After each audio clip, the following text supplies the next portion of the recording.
Hello, ladies and gentlemen, you're locked in now for episode 5 of Press Breakers, where UP Power enters the spotlight. I am your host, Daily Press Sports Editor, the big dog, Mitch Vosburg. And, well, last week's episode we talked a lot of heavy football. I talked a lot about Escanaba football, and, well, we have our high school football preview edition coming out next Saturday, August 31st, and, if I'm talking about Escanaba, I gotta talk about the other two I did my previews for, right? So, we're going to chat about Gladstone and Bark River-Harris football, then we're going to throw another idea at you guys, and maybe it sticks, maybe it doesn't. Either way, let's just have some fun, shall we? So, first things first, let's talk about the Gladstone Braves, the purple and white. Last year, 7-2 regular season finish, won their second straight district title, beat Boyne City in the semis, and then beat Nagani 28-14 in the district title game, which was such a rewarding win for them. Then, unfortunately, came to an end in Kingsley, who wound up winning the state title in D6 last season. So, if you go out against anybody, at least go out against the state champs, right? Now, Gladstone in 2024 is going to be different because the senior class they lost from last year was a big one, and it had a lot of talent. How much talent did it have? Well, I'm just looking over all the all-UP selections they had last year, and here's what they're losing. They're losing quarterback Nate Young, who was Dream Team quarterback, the top quarterback and 11 player, which 100% agreed. On defense, they're losing Jacob Perryman, who also started in the offensive line for him. They're losing Eli Berthum, who at the DB was a Dream Team, also played running back, played wide receiver. DB, they lost Austin Salas, who was their primary running back, but had a left leg injury early in the year. They had him play exclusively defense. They lost Josh Racine, who was a first-team offensive guard. They have his younger brother Marcus, what looks of it fell in the spot, so not a bad little snag. They lost Caden Gibbs, I thought was the number one receiver, also first-team. They lost Vinny Howes, who was first-team defensive end. Probably could have been Dream Team offensive guard. Very easily could have been offensive lineman of the year. He got beat up by Marquette's Dason Smith, who's now at CMU by one vote. It was 6-5, and another couple in there, so tight race. And they lost Elliot Vitito as well. And that's just the tip of the iceberg with the senior class, because I'm not mentioning John Soderman or a couple of guys that didn't get all UP accolades. It was a big senior class to replace. And a lot of experience, guys that have been on varsity for 2-3 years. And a lot of people who I talk to at Gladstone football who are fans of the team, who are kind of in the same situation I am with meeting the team, believe there's going to be a drop-off, and they believe it's going to be big. And, well, I watched one practice last week, Wednesday, and to be totally honest, I disagree with the fact it's going to be a big drop-off. Now, is this going to be a different team than last year? Yes. It's not going to be a drop-off, but it's going to be a dip, and it's going to happen early. Now, what does Gladstone bring back? They still bring back Aaron Hughes, who was Dream Team offensive tackle. They also bring back Casey Alwarden, who was a special mentions returner, also by receiver, kind of their shifty gadget guy. They also bring back a couple other starters. They bring back Isaac Ketchum as a tight end / fullback / however you want to describe it. Bring back some other guys too, but a lot of the core players are now gone. So, yeah, what's Gladstone going to look like? Well, I'll tell you what, right now, they don't lack enthusiasm. You know, they know their back's kind of against the wall, so to speak, but they still got a lot of pieces I think they're going to be good. Quarterback, it looks like it's Trevor Thorbon, which should be to the surprise of nobody. He was second string last year. Solid baseball player. I think he's going to be a good quarterback, and head coach Craig Ness explained exactly what he liked about Trevor Thorbon. I like he's a great athlete. He's got a good arm. He's got a good head on his shoulders. He had a chance to learn last year. I think he sees what it takes, and I think he's ready. Now, with Gladstone, they want to hang their hat on defense, which, if you know Gladstone, it's kind of in their DNA, I think, for basically any sport that requires someone to play defense. Girls basketball especially, basketball on the boys' side does, baseball and softball does, and football's no exception. And Ness is confident in this group's ability to hang their hat in defense, and he explained to me why. I've seen a lot of them play. I've seen a lot of kids growing up, and it's tradition around here, you know, that they sell out. So our defenses the last 2 years have been pretty damn good, and I'm expecting at least that effort, and if not, even better. they're just working so hard. It's been a pleasure the first 3 days. Now, looking at their schedule here, the first 3 games are going to be kind of an indicator for them. They kick off next week Thursday at Marquette, who is Division 3. Then they play at Negaunee, and those are always physical rock'em sock'em games, which good old JR Jim Ross would describe as a slobber knocker. And then week 3, they're finally home, but they're against Kingsford, who made a regional title game in Division 5 last year. So those 3 games out of the gate are going to be a big test for them to see where they're at. Now, after that, they go up north quite a ways, which I'm saying up north of UP, who knew? They go up north quite a ways to play at Hancock. They're home against Westwood, who has their 3rd coach in 3 years. Then they're home against Menominee, who was one of the 2 teams the regular season that got Gladstone, who Menominee also made the title game for D7 last year. I think they're depleted a little bit, but the adage kind of goes up here that Menominee's always going to find a way to reload. So that would be another tough one. Then you're at Houghton. Houghton struggles with numbers. That's a hockey school. It's just the way it is. Home against Calumet. That's always going to be competitive. Then week 9, you're home against Escanaba for the game. So how do I think Gladstone's going to do? I think we're going to find out a lot in the first 3 weeks. And then after that, the big measuring stick game, I think, is Menominee. And then it all boils down to the last game of week 9. So I'm intrigued in how the first 3 weeks go for them. And after that, see how they do against Hancock and Westwood. Those 2 should be wins. Then how they measure up against Menominee. And are they fully there for Escanaba? I'm not going to give a prediction record because, honestly, this is a team that, like I mentioned, a lot of people think it's going to be a big drop-off. I think it's just a little dip. And that's not a bad thing. It's just when you replace all those players who had all those valuable reps, and also the quality of athletes, the quality of football players they were, it's going to be an adjustment period, and you're thrown in the fire immediately the first 3 weeks. It's not going to be the easiest route, but I do like what Gladstone has. I think Trevor Thorwald is going to be a good quarterback. Isaac Ketchum looks like he's very much a vocal leader on the team, which is kind of something they need, and it's going to be a good role for him. I'm excited for that. Defensively, I think they got the pieces to do really well. I think the only thing I'm kind of hesitant on, I don't think they're as deep at receiver as they were last year. They're not as deep as skill player. I think some kids got to take their lumps early on, which they'll get the first 3 weeks. I can't put a pin on the record of this team, and honestly, I'm okay with that because I feel like this squad could be something kind of like what you expect out of the University of Iowa. May not be the most insanely productive team on offense. I know they want to run the ball a lot, be physical, and hey, I could be totally wrong.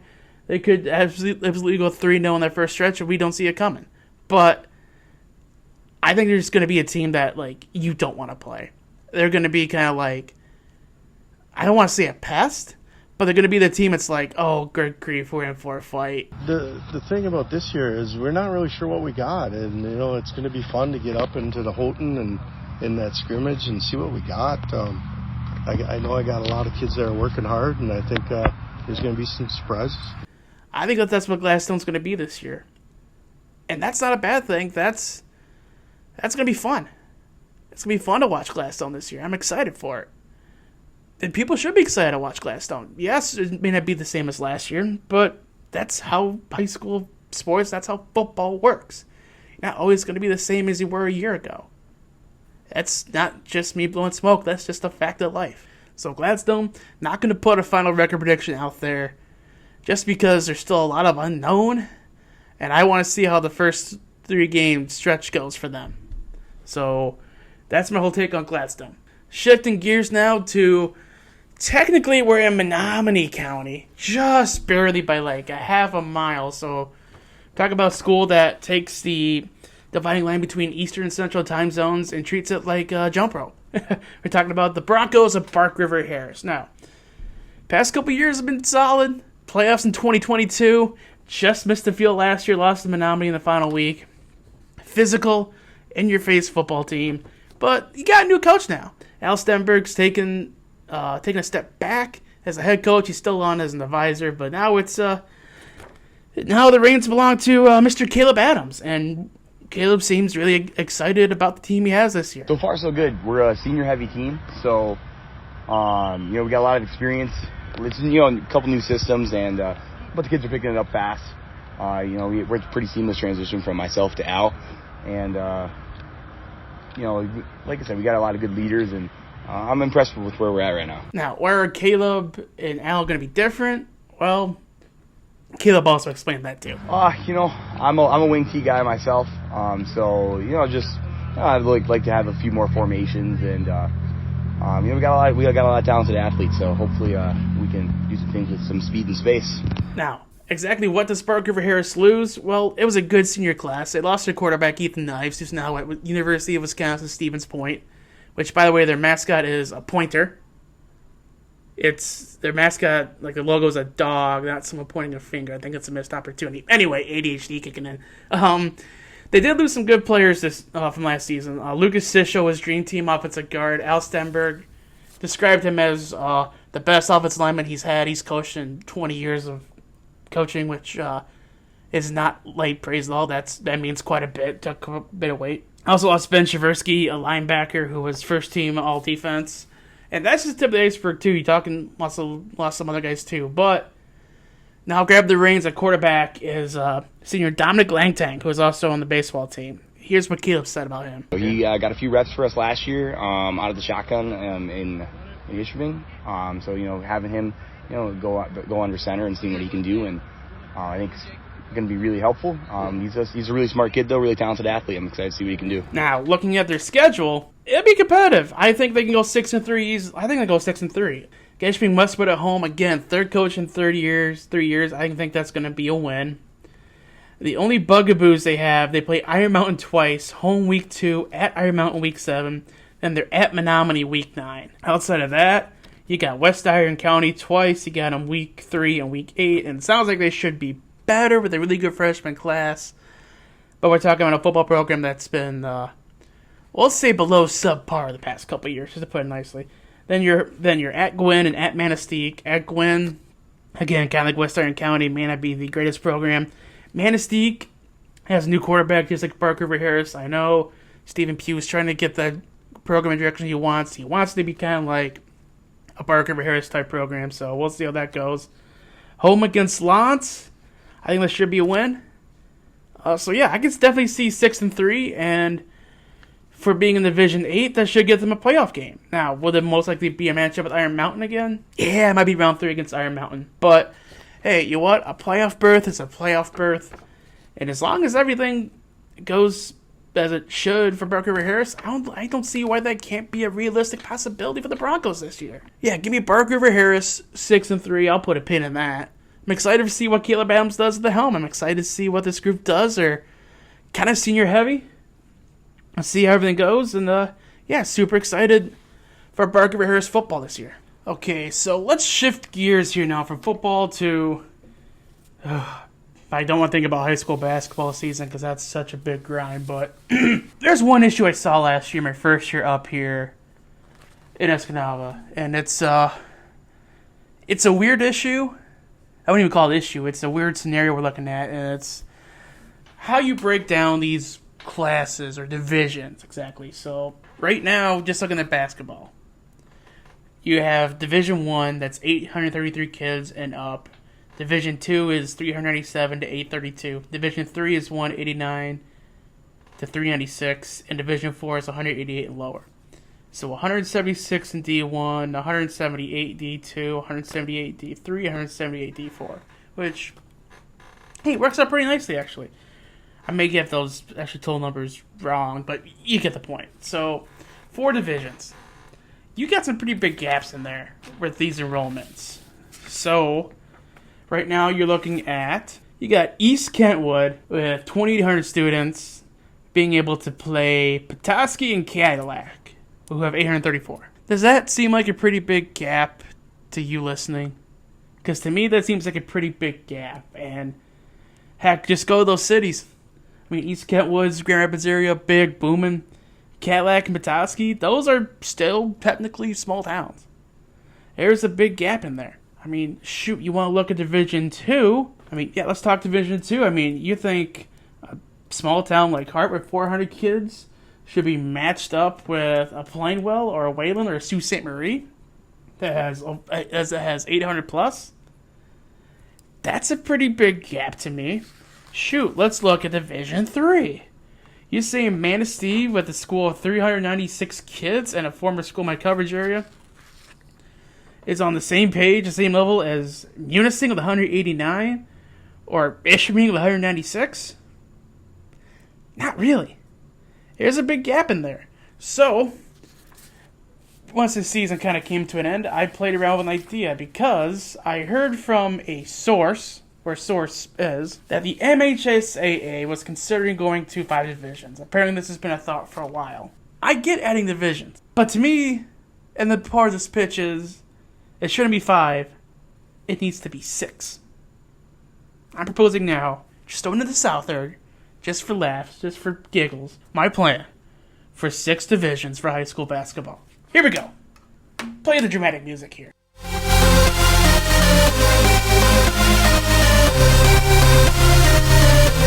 Six divisions. When it comes to state playoff format stuff, you have semifinals and finals, the first 4 divisions. Still play them in East Lansing at Breslin Center. Divisions 5 and 6, you play them at McGurk Arena on the campus of Central Michigan University in Mount Pleasant. That area has A, the facilities to pull it off, B, the people to help pull it off, C, a fairly central location from some of these smaller schools when you're talking to maybe like, I don't know, let's just throw in a school out there, let's say like one game you get like New Buffalo against Ontonagon for a state semifinal basketball matchup. Just bear with me. That game makes sense to be played in Mount Pleasant. It's also only an hour up US 127 from East Lansing. So the whole driving situation from what it could have been is not as bad. I can say too, Mount Pleasant has the hotel availability to make that happen. If not, you have Claire right next door. There's the capabilities for the hotels and stuff to make it happen. So, what would these divisions actually look like? Well, Division 1, 121 teams, your cutoff is at 1076. So, when you cut off at 1076, your biggest school is Battle Creek Central. Cutting it off at 1076 puts these teams, just the names you might know, inside Division 1.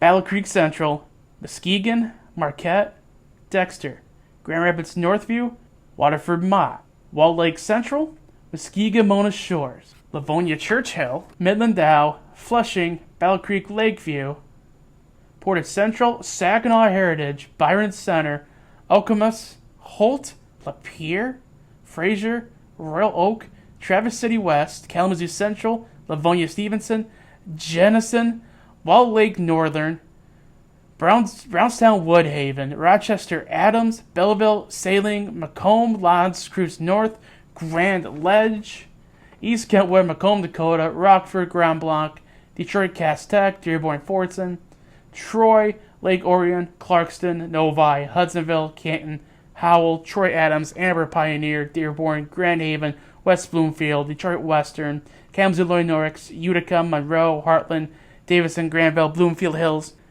The bigger schools who have those over 1,000 kids in their school in that area all make sense to match up with each other. Sure, you can say Marquette's being the one outlier in the UP, but it makes sense for a school that's, say, like a Midland to be able to play, Midland out to match up with bigger schools more their size as opposed to... So that's what Division 1 looks like. My Division 2, we have 119 teams. Your enrollment's between 1072 and 625. Still a small bit of a gap. But here's some schools I got in the D2. I got Mount Pleasant, Walt Lake Western, Greenville, Jackson, Alpena, Zeeland West, Zeeland East, Bay City Central, Mason, DeWitt, Richland Gull Lake, Holland, Sturgis, River Rogue, St. Joseph, Gaylord, Coldwater, Riverview, East Grand Rapids, Garden City, Marshall, Chelsea, Harper Woods, Iona, Fruitport, Edwardsburg, Grand Rapids Christian, Big Rapids, Dearborn Divine Child. That's my Division 2. Again, these aren't exactly your big metropolis cities, especially to talk about like Ludington or Clio or Otsego. But they're kind of in that second tier of like, okay, they're decent-sized cities, but they're also like, it makes sense for those schools to match up with each other. It makes sense for a school like Cadillac to play a school like Ludington. It makes sense just based off the enrollment and the size of the towns. That makes sense. But a school like Cadillac playing to East Kentwood, no, that doesn't really add up there, at least to me. My Division 3 also has 118 schools. Enrollment's between 390 and 624. So still a little bit of a gap. But when you think of towns like Eaton Rapids, Freeland, Portland, Wyoming Kelloggsville, Milan, Houghton, Hopkins, Midland Bullet Creek, Grayling, Remus Chippewa Hills, Standish Sterling, Newaygo, Marine City, Kalkaska, Detroit Osborne, Reed City, Montague, Algonac, Detroit Edison, Detroit Old Redford, Boyne City, Olivet, Buchanan, you got Hart, Manistee, Mason County Central, Chesaning, Parchment, Lansing Catholic, Perry, Jonesville, Schoolcraft, Leslie, Union City, Gladstone fits in that D3, Parchment fits in that D3, Lansing Catholic fits inside that D3. Those schools make sense. Those towns make sense. Because you still got your kind of like smaller schools, but they're still big enough to have kind of some things. You have multiple gas stations and McDonald's, more than $1 General, which I can't believe is an indicator of a small town. But it's 2024. Here we are, so be it. My Division 4, also 118 schools. Enrollments between 247 and 385. So you get these enrollments now getting tighter gaps in there.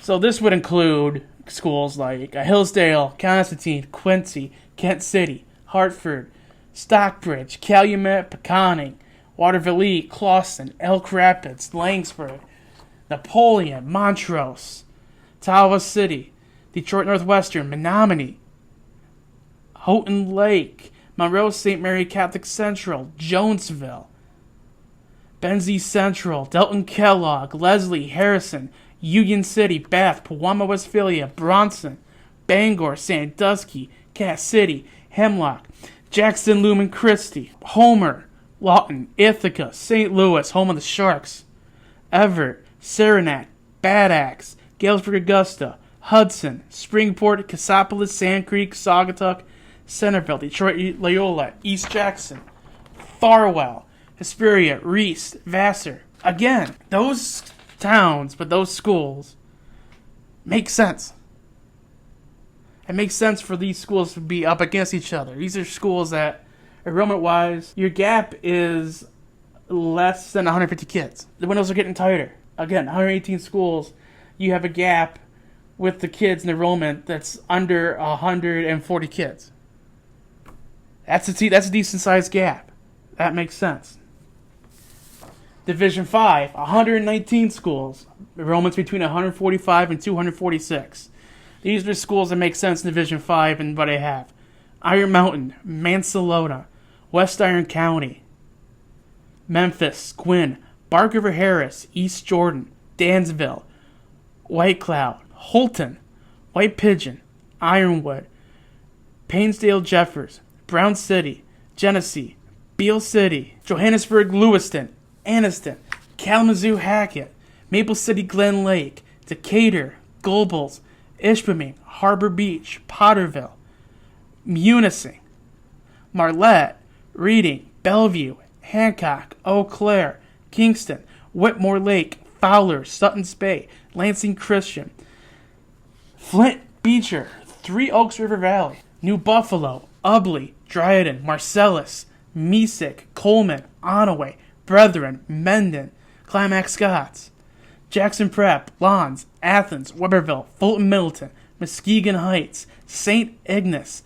Meo, Morris, Newberry, Rogers City.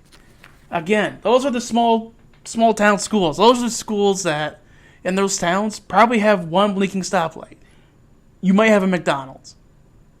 You might be lucky to have a Dollar General. You might be lucky to have one or two local establishments in there. Those are kind of more smaller schools. And again, 119 schools and your gap from enrollment is 101 students. 101. Division 5 makes a lot of sense.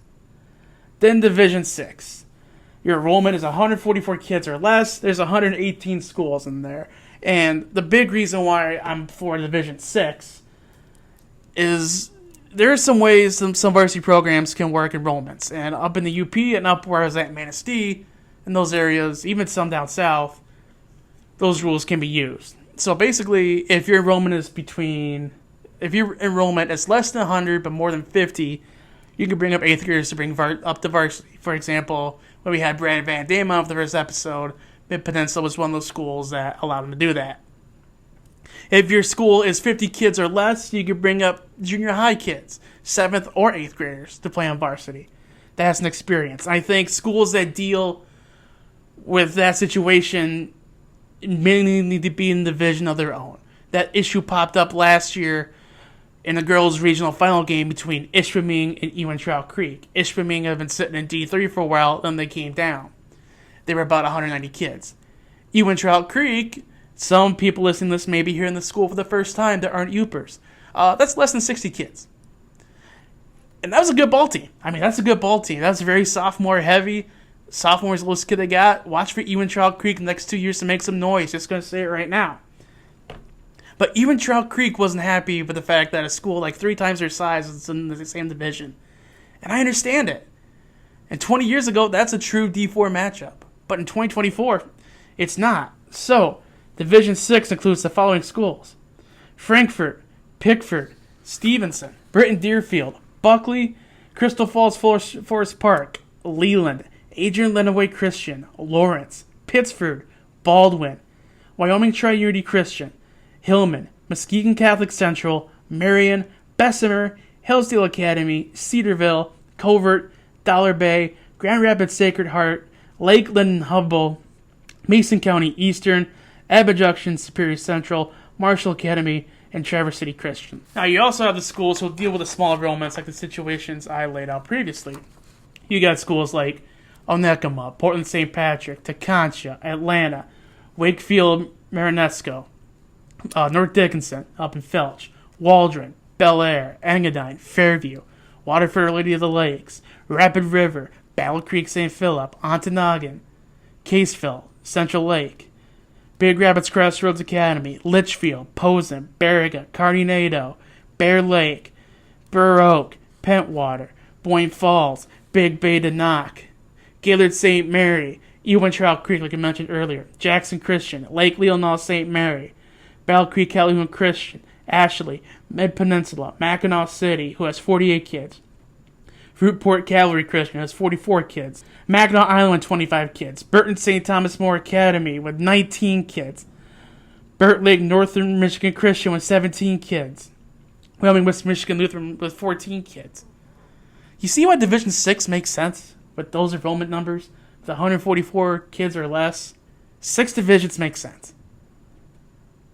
5 divisions also make sense, but to me, 6 divisions make sense 100%. The average school enrollment is 586. When doing all the math and all the enrollments combined.